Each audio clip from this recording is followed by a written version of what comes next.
days of notice. 10 days of notice to the public. Certainly notice to the mayor. You know what they did? They didn't give you any notice at all. Former employees, right?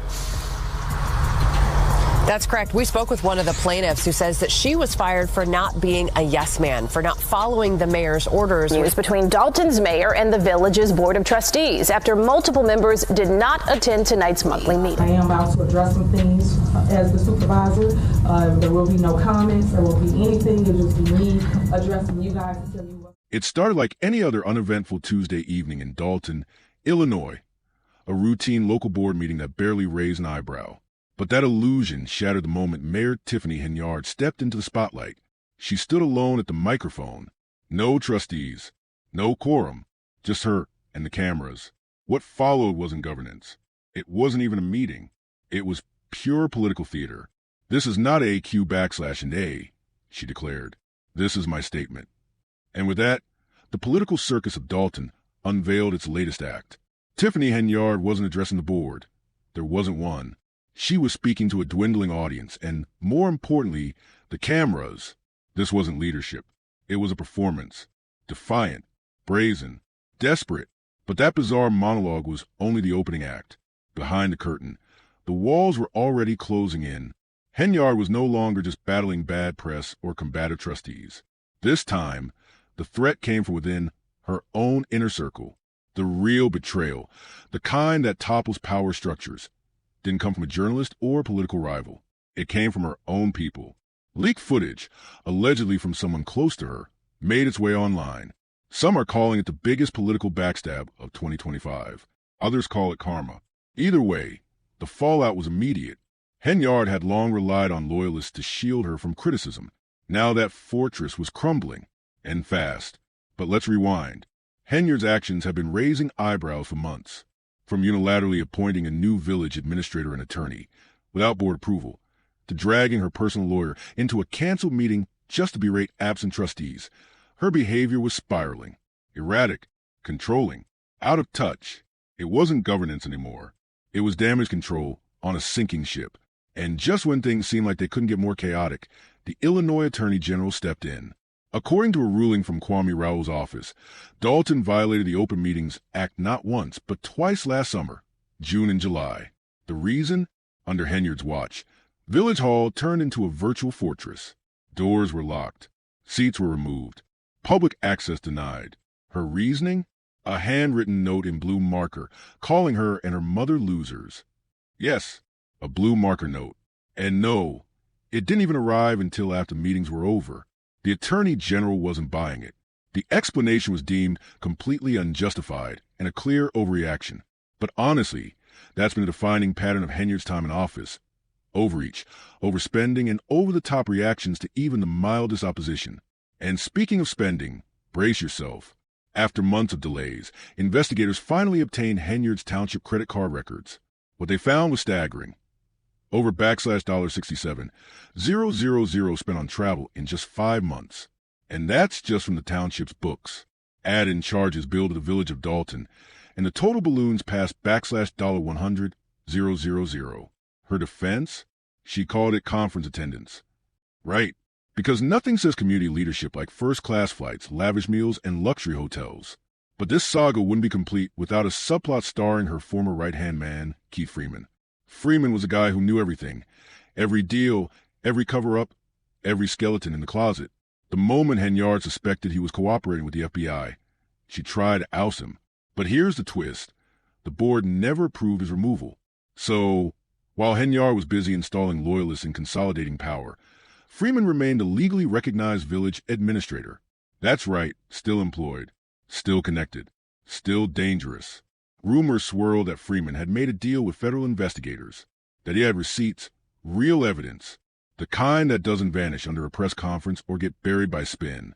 Sensing this, Henyard scrambled to distance herself. But as with everything she's touched lately, her plan unraveled. If you were Freeman, would you stay quiet? Because things were about to get even darker.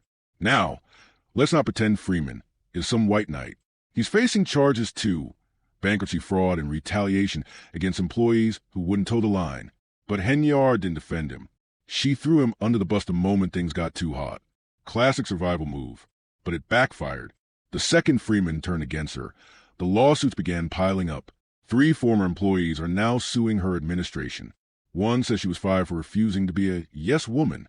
Another accuses Henyard of using her office to stall his business license out of spite.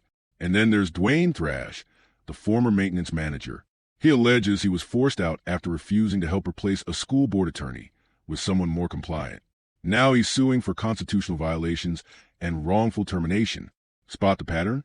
Tiffany Henyard's reign has turned Dalton into a revolving courtroom. And that legal merry-go-round shows no signs of stopping. Every few weeks, there's a new scandal, a new betrayal, a new pile of wreckage. And increasingly, that wreckage is being swept into court filings and sworn affidavits. But the real bombshell came from someone unexpected. Carmen Coral, a former ally on the Thornton Township Board. Coral broke her silence in a big way. "I'm speaking out," she said unapologetically. "I believe Henyard has engaged in unethical and predatory behavior throughout her time in office." She didn't tiptoe around it. She said it plainly, loudly, and with receipts of her own. Coral accused Henyard of manipulating township employees, vendors, and residents alike, all to build a fraudulent image of success, a mirage, a facade funded by taxpayers who are now left demanding answers. And you know what? She might be onto something, because Henyard's own words are starting to haunt her. In her latest public meltdown, she didn't sound like a leader. She sounded like someone unraveling, someone whose grip on power is slipping through the cracks. And as the investigations ramp up, as the lawsuits pile higher, and as more insiders flip, one thing is certain. Dalton's political drama is far from over. It started like any other dull Tuesday evening in Dalton, Illinois, another uneventful local board meeting that most residents had grown used to ignoring. But this one was different, very different. Mayor Tiffany Henyard stepped into the spotlight alone. No trustees, no quorum, just her and the microphone. What followed wasn't government. It was theater. Bold, defiant, and shockingly performative. "This is not AQ/A," she said with all bravado, someone standing on a national stage. "This is my statement." And just like that, Dalton's latest political spectacle was underway. But this wasn't about governance. This was about optics, about power, about holding the stage, even as the audience shrinks and the walls close in. Because behind the scenes, that's exactly what was happening. Henyard wasn't just facing criticism from residents, reporters, or rivals. No, the real danger was coming from her own inner circle. The betrayal didn't come from some anonymous troll on social media or a political opponent. It came from someone who used to be in the room with her, someone who knew where the bodies were buried. Leaked footage, allegedly from within Henyard's own camp, surfaced online, and with it came a wave of outrage, confusion, and one burning question. Was this the end of Tiffany Henyard? Some call it the greatest political betrayal of 2025. Others say it's just karma. Either way, it revealed something Henyard had been trying to suppress: truth. And not just any truth, but the kind that rips away the carefully crafted mask of power she had worn since day one. But Henyard didn't slow down. She didn't admit fault. She doubled down. In the same meeting, she announced new appointments: village administrator, village attorney, without board approval. And when trustees didn't show up, she dragged her personal attorney into the empty room and berated the absent board members for their lack of attendance. Erratic, desperate, unhinged. Then came the Illinois Attorney General's ruling. Kwame Raoul's office announced that Dalton had violated the Open Meetings Act not once but twice in June and July. Why? Because Village Hall was effectively turned into a security bunker under Henyard's leadership. Doors locked, public access denied, seating limited.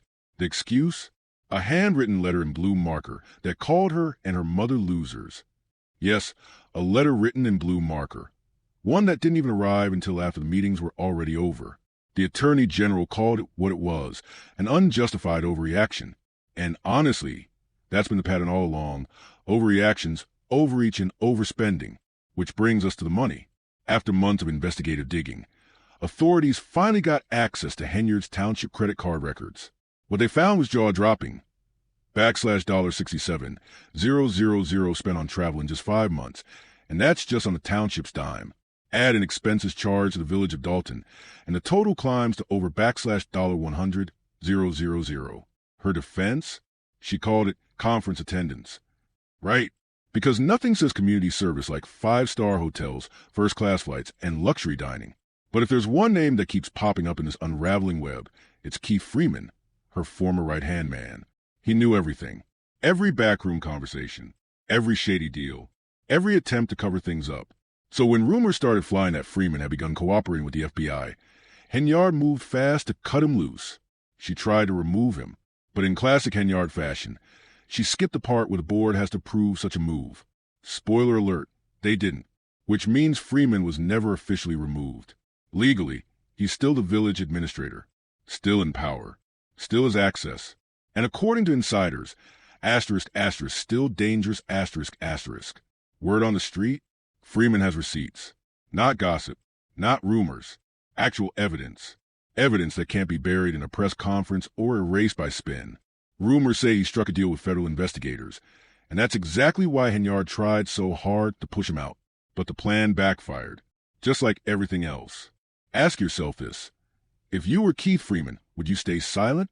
Here's where it gets darker. Freeman isn't some innocent whistleblower.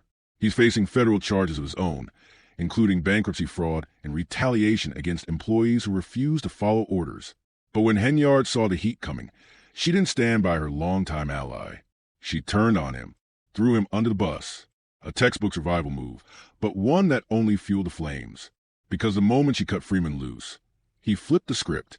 Now, 3 former employees are suing the Henyard administration. One claims she was fired for refusing to be a yes man. Another alleges that Henyard stalled his business license as retaliation for not playing along with her agenda. Then there's Dwayne Thrash, the former maintenance manager, who says he was forced out after refusing to help replace a school board attorney with someone more cooperative. His lawsuit alleges constitutional violations and wrongful termination. See the pattern? Tiffany Henyard's Dalton has become a legal merry-go-round, and that spinning courtroom door, it's not slowing down. Every few weeks, a new scandal, a new lawsuit, a fresh betrayal, another cover-up unraveling. But the real game-changer came from a voice no one expected, Carmen Coral. A former ally on the Thornton Township Board, Coral came out swinging. "I'm speaking out," she declared. "I believe Henyard has engaged in unethical and predatory behavior throughout her time in office." She didn't whisper it. She said it loud, on record, and with receipts. Coral accused Henyard of manipulating employees, vendors, and residents, all to build a false image of power, a mirage of success, an illusion funded by taxpayers who are now demanding answers. And honestly, she might be right, because Henyard's own words are starting to betray her. In a recent outburst, she said, "That's what all the hate is about. Your super mayor became too powerful too quickly." It would almost be laughable if it weren't so dangerous. Let me know in the comments. Do you think she actually believes her own hype? Here's the kicker. Henyard didn't just deny Carmen's accusations. She mocked them, called her lion Coral, dismissed the betrayal as if it were some high school drama. But in doing so, she revealed more than she intended. She admitted, without saying outright, that Carmen had been in the rooms at the meetings, hearing things, seeing things, the things Tiffany never wanted exposed. Carmen even recalled a moment when Henyard tried to pressure her into lying about a shady foundation, attempting to pin the blame on someone else. Carmen refused, and that, friends, was the beginning of the end. Now the residents of Dalton aren't whispering in the shadows anymore. They're standing up. At a recent meeting, one brave attendee interrupted Henyard mid-rant with a chilling statement. "The residents already know you're stealing from them." The room fell silent, but Henyard didn't flinch. Instead, she doubled down, again, claiming she was on a divine mission, calling herself rare and unique. It was surreal, like watching someone perform for an audience that had already walked out of the theater. This isn't leadership. It's delusion on full display. So where does that leave us? Federal investigators are circling. Lawsuits are stacking up like unpaid bills. Former allies are turning. Insiders are leaking. And the public is getting louder. And yet, Tiffany clings to her platform, her microphone, and her fantasy, hoping that if she just keeps performing, we'll keep watching. But the truth is out now. The curtain has lifted. No amount of spin. No super mayor rebranding. No blame game. Nothing can undo the damage. Tiffany Henyard built her empire on image, intimidation, and illusion. But that empire is crumbling. ***, one betrayal at a time ***. Let me know in the comments. Do you think this is a final chapter? Or is the biggest twist still to come? And if you found this breakdown eye-opening, don't forget to subscribe and stick around, because this story, it's far from over.